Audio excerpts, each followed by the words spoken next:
હજી હું 25 વર્ષનો છું અને મોટા રાણી 19ના છે, નાના 18ના છે. માં કે જો 2-3 વર્ષ રાહ જો, પછી મારે તો ત્રીજી. પહેલાના જમાનામાં રાજાઓને 2 રાણી હતી ને 3 હતી ને. હવે આ જે શંકર ભગવાનને રાણી બેયને બને પાછું, એવું નહીં 2 રાણીને 2 બેન જેવું. કોઈને કોઈના ભગવાનની ઈર્ષા નહીં, કોઈને આમ એવું લાગે કે 2 સગી બહેનો. અને રાજમાતાએ બેયને દીકરી જેવું રાખે. નાના રાણી ક્યારે એમ ન કહે કે તમે મારી ભેગા કૃષ્ણના મંદિર આપો, અને મોટા રાણી ક્યારે એમ ન કહે કે તમે શંકર ભગવાનને મંદિર આવો. એકવાર શંકર ભગવાનના મંદિરે શિવરાત્રિ હતી, એટલે શાસ્ત્રીજી વાર્તા કરતા હતા કે શંકર ભગવાનને કોઈએ પૂછ્યું કે તમને વાલમ વાલું કોણ? એણે કીધું મારો આરાધ્ય દેવ કૃષ્ણ. કૃષ્ણનો રાસ જોવા તો હું ગોપી બનીને ગયો હતો, એટલે બધાય મને ગોપેશ્વર કહે.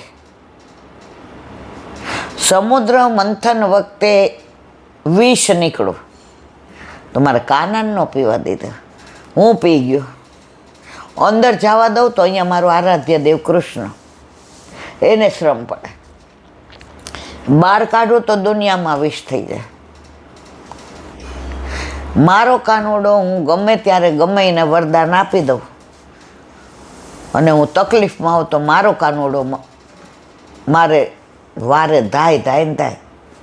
એ કે ભસ્માસુર તપ કરીને એને કીધું માગ, તો કે જેના ઉપર હાથ મૂકવું એ બળીને ભસ્મ. તો મારી પાછળ દોડ્યો કે મને જોવા દો, તમે સાચું વરદાન નહીં ફૂક નહીં. તરત એ કે એ પ્રભુ હવે હું શું કરું? દોડે થાકો જ એવા. ઓલાને કે ઉપર શું થયું? એ કે આ મહાદેવ વરદાન આપી દીધું, પણ હવે એને માથે હાથ મૂકો તો ખબર પડે ને કે વરદાન સાચું ખોટું. એ કે તારા માથે મૂકો ને આ દોડાદોડી કરસ તો? એટલે એ તો ભૂલી ગયો, મૂક્યું ત્યાં બળીને ભસ્માસુર. તો આવી કેટલી વાતો શાસ્ત્રીજીએ અને રાણી સાહેબા એના ઓલા જનાનામાં બેસીને સાંભળે. પછી ઘરે આવ્યા એટલે નાની રાણીને કીધું આ તાર કાનુડો બહુ વાલો લાગે છે. એ કે બેન મારો કાં છે? આપણા બધાયનો. એ કે મારા મહાદેવ બહુ ભોળા, વાત વાતમાં વરદાન આપી દે. એ કે આજે શિવરાત્રિ છે, તો બોલ મારા જે આ બધી જેટલી વાત મારા જે શાસ્ત્રી જે કે એ બધી કીધી. તો નાના રાણી બહુ રાજી થયા. તો મોટા રાણી કે સાંભળ, હું પરણીને આવીને વર્ષ પછી તું આવી. હવે જેના ઘરે પહેલાં પારણું બંધાય, હવે માને કે મારે પહેલાં રહ્યું, તો તારે શંકર ભગવાનને માનવાનું. અને તારા ઘરે પહેલાં રહ્યું તો હું એ કે કૃષ્ણને માનું અને શંકર ભગવાનના દર્શન કરવા જાઓ. પણ કાનુડો પછી આપણા માટે થઈને આરાધ્ય દેવ, એટલે આપણા રાજમાં આપણે કાનુડાના મંદિર કરાવવાના. અને જો પહેલાં મારે રહ્યું તો ઓલી કે બેન આવું ન હોય. એ કે આ કાંઈ થોડી હોડ છે, આ થોડું પત્તા રમવાના તું જીતે તું આમ કરું, આ થોડું એ દોડવીર છે કે તું પેલો. એ કે પણ આટલું કરવાનું તો ને હું વાંધો છે. હવે નાના રાણીને ઠાકોરજી ઉપર પૂરેપૂરો વિશ્વાસ. હવે રાજાને ખબર પડી, રાજા ક્યાં તો ભારે કરી. નાના રાણીને 1% પણ એવું ના થયું કે મારે કૃષ્ણને છોડવા પડશે. તે રાત્રે સૈયા મંદિરમાં આવ્યા રાજા, એ બે આજ તો હોડ લગાવી છે કે મોટા બેને હોય કે મેં ના પાડી. એ કે રાણી એમાં ખોટું શું? એ બાને આપણા રાજનો વારસ મળશે ને. માં તો આજે કેવી રાહ જોવે છે. માએ તો મને ત્રીજી રાણી, એટલે રાણી હૈસાઈ કે લાવી દો. એ કે આજે નહીં, કાલે નહીં, ક્યારે નહીં, બસ હવે પ્રભુ એવી કૃપા કરી, આ વાત થઈ અને બીજે મહિને ખબર પડી કે નાના રાણી પ્રેગ્નન્ટ છે. તો મોટા રાણી આને બધું ખાવાનું ને પીવાનું ને પછી એ મંદિર જાય તો એની ભેગા જાય ને એને બધું જમવાનું બધું ધ્યાન એટલું રાખે. અને 9 મહિના 9 દિવસ થયા તો દેવના ચક્કર જેવો કુંવર આવ્યો. તો મોટા રાણીએ રાજાને કહ્યું, આનું નામ રાખવાનું છે, હું કહું એ. એટલે નાના રાણીને કીધું એ કે આ મોટા રાણી એ કે મારા મોટા બેન જેમ કે ને એ મને કબૂલ મંજૂર.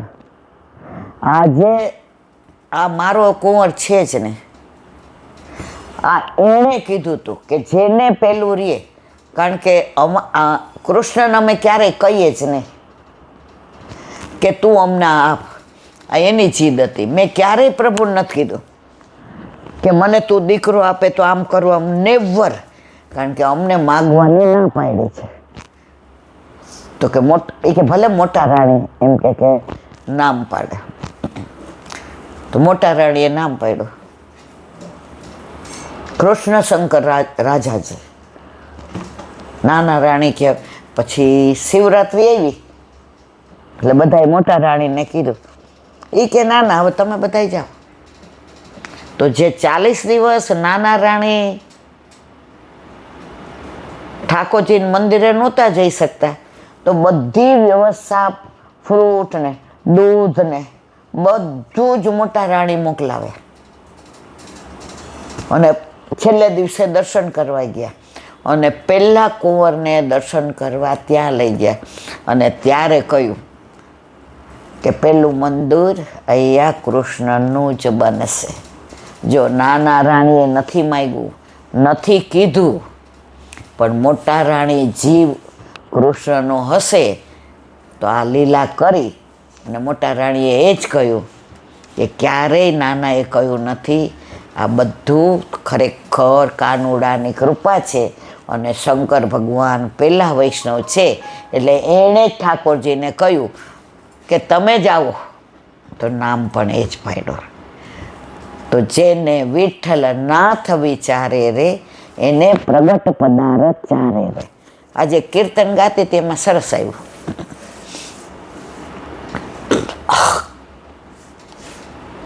સાંજનો સમય હતો અને સરસ તૈયાર થયા. કોણ? રાધાજી.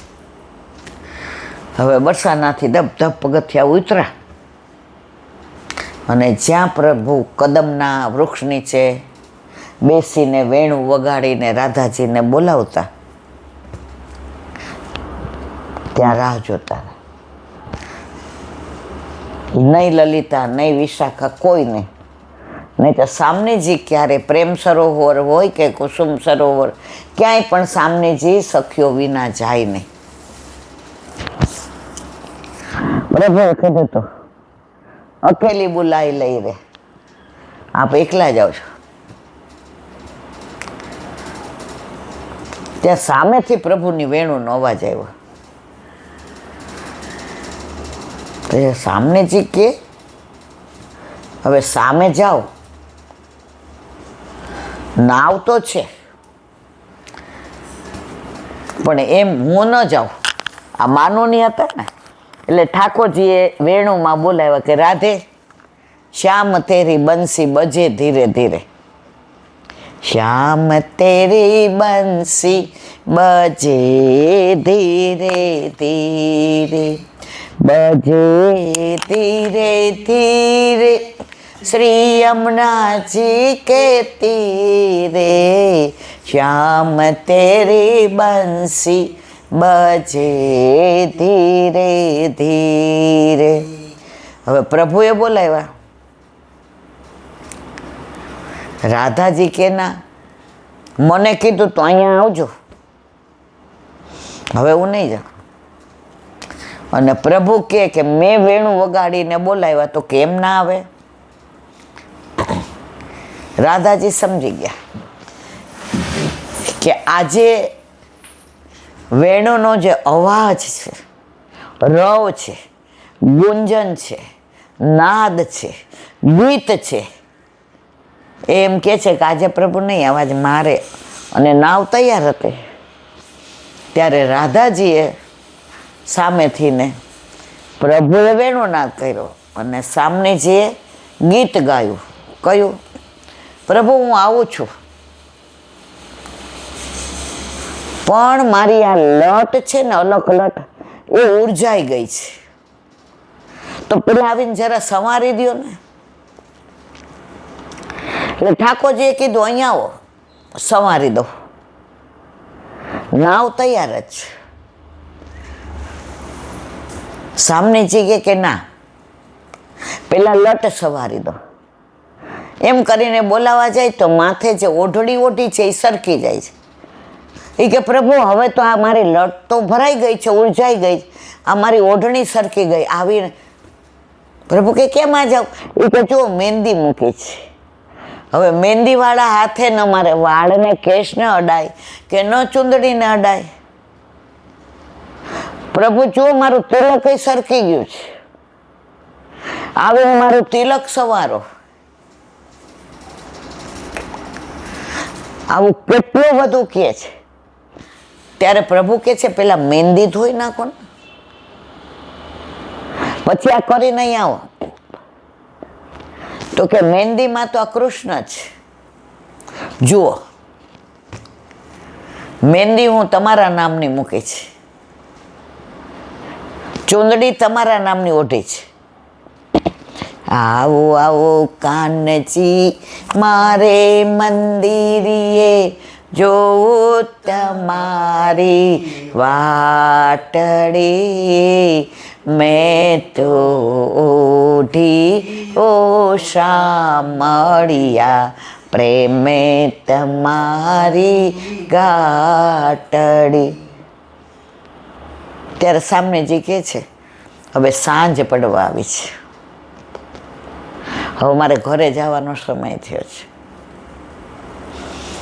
ત્યાં સુધી નહીં આવી શકો. જેવા સામનેજી વળીને જવા ગયા, પ્રભુએ નાવની રાહ ન જઈ યમુનામાં કૂદકો માર્યો અને આવી અને રાધાજીની અલગ અલગ જે ઉર્જાઈ ગઈ હતી એને સંવારી, ચૂંદડી ઉઢાડી, જે તિલક સરી ગયું હતું એ સરખું કર્યું અને નીલાંબર ઓઢ્યું હતું એ નીલાંબર પ્રભુએ પાછું એમને ઓઢાડી અને કહ્યું પ્યારી જો. કોઈક વાર તો એવું કરો કે તમે ગોકુળ આવો, મારે જ અહીંયા બરસાના સામે આવવાનું. ત્યારે રાધાજીએ કહ્યું પ્રભુ તમને મેં ક્યારેય કીધું નથી આવો, પણ તમે મારા સુખનો વિચાર કરો છો કે ત્યાં આવું તો હું થાકી જાઉં, એટલે તમે સામેથી આવો છો. ત્યારે ઠાકોરજી અતિ પ્રસન્ન થયા અને મહેંદીના હાથ હતા એ પ્રભુએ કીધું હવે બરસાના કેમ જાશો? તો પ્રભુ ખભા ઉપર બેસાડીને સામનેજીને બરસાનાના પગથિયા ચડાવીને મેલ સુધી મૂકી આવ્યા. એ તો પ્રેમ કી બાત હે ઉધો, બંદગી તેરે બસ કી નહીં. પ્રભુની બધી અદ્ભુત લીલાઓ માહે પડ્યા મહાસુખ માણે, દેખનહારા દાજે. બોલો વલ્લભાધીશ. શ્રી ભાગવત ભગવાન કી જય. દસમ સ્કંદ પૂજ્ય જીજીના યુગલ ચરણારવિંદમાં દંડવત પ્રણામ. પ્રકરણ 8 કંસની વ્યગ્રતા. પ્રભુ અવતરણની તૈયારી. કંસના રાજ્યમાં આખું મંત્રીમંડળ બદલાઈ ગયું, કારણ કે ઉગ્રસેનને એક મિનિટ, કંસના રાજ્યમાં આખું મંત્રીમંડળ બદલાઈ ગયું, કારણ કે ઉગ્રસેનને તો નાખી દીધા જેલમાં અને પોતે રાજા બની બેઠો. ગણતંત્રના મંત્રીઓ અને સરળ મુખત્યારશાહીના મંત્રીઓ જુદા હોય છે. તેમના નામ પણ સાંભળવા જેવા. જો આ બધા એમના મંત્રીઓ. પ્રલંબક ચારુણ તૃણાવટ મહાસને મુષ્ટિકારિષ્ટ દ્વિત પૂતના કેસી ધેનુકે અન્ય શ્વાસુરભિપાલે બાણભૌમાદિભયુક્ત યદનામ કદનમ ચક્રે બલિમાગરે સંશ્રય. 3 મંત્રીઓ ઘણા ખાઉધરા હતા. તેઓ એવા ખાઉધરા કે તેમના પેટમાં વસ્તુઓ તો પચી જાય પણ માણસો પચી જાય. આ કોના રાજમાં? કંસના રાજમાં. એવા 3 મંત્રી પ્રલંબક, ચારુણ અને તૃણાવર્ત. પ્રલંબક એટલો બધો લાંબો કે તેના હાથમાં મૂકો તો થોડી લાંબો કે તેના હાથમાં 100-200 રૂપિયા તો ચટણી જેવા થઈ જાય. કરોડોની થેલીઓ તેના હાથમાં મૂકો તો થોડી દેખાય. ત્યારે તે તમારી સાથે વાત કરવાની ઈચ્છા કરે, આખું ઘર એને આપી દઈએ અને આપણે પણ એના બની જઈએ તો તે આપણી મદદે આવે. તે આખા ને આખા માણસનો કોળિયો કરી જાય. નામ પ્રમાણે તે ઘણો લાંબો હતો. કોણ? પ્રલંબક. આજે પણ આપણા સમાજમાં આવા પ્રલંબકોની ખોટ નથી. જે બરાબર ચાપખા માર્યા છે બધા. એક ભાઈ રાજ્યમાં ઊંચી કક્ષાએ બેઠેલા. તેમણે તેમના ગામમાં હોસ્પિટલ કરવાનું નક્કી કર્યું. હોસ્પિટલ બનાવવા માટે દાન મેળવવા તેઓ ટેલિફોન કરે અને હુકમ કરીને કહે, આટલા રૂપિયા મોકલી આપો. સામો માણસ એમ કહે કે મારી આટલી શક્તિ નથી, તો બીજા દિવસથી તેના ઉપર આફત શરૂ થઈ જાય. એક દિવસમાં એ ભાઈએ ટેલિફોનથી 15 લાખ રૂપિયા ભેગા કરી દીધા. આવા માણસને પ્રલંબાસુર ન કહીએ તો બીજું શું કહીએ? તેમના પક્ષે એક વાત ઠીક હતી કે તેમણે સમાજ માટે ભેગા કર્યા હતા, પરંતુ એમણે પોતાના માટે તો એનાથી બેવડી રકમ ભેગી કરી લીધેલી હતી. અત્યારે બધાય ધર્મને ધંધો બનાવી રહ્યા છે. બીજો મંત્ર ચારો. એનું એક જ કામ, સૌની સાથે બાથમબાથી કરવી. તે મલયુદ્ધ કરવામાં ચતુર. આપણે સવારે બોલીએ છીએ ચારુણ મર્દનમ. આજે સમાજમાં આવા ચાણુરો પણ ઘણા છે. જરાક તેમને વાંકું પડે તો તેમની સામે કોઈ પડે એટલે તેમને બરાબરનો પાઠ શીખવી દે. ત્રીજો મંત્રી તૃણાવર્ત. તે પણ ઘણો ખાઉધરો. જેમ વંટોળ બધું હવામાં ઉડાડે તેમ આ મંત્રીના વિરુદ્ધમાં જે પડે તેના જીવમાં વંટોળિયો છવાઈ જાય, જીવનમાં વંટોળિયો છવાઈ જાય. એ આપણને કઈ જેલમાં ખોસી દે એ કહેવાય નહીં. આંધી આવે ત્યારે આપણે એકબીજાનું મોં જોઈ શકતા નથી. આંધીમાં નાવ ગમે ત્યાં ઘસડાઈ જાય.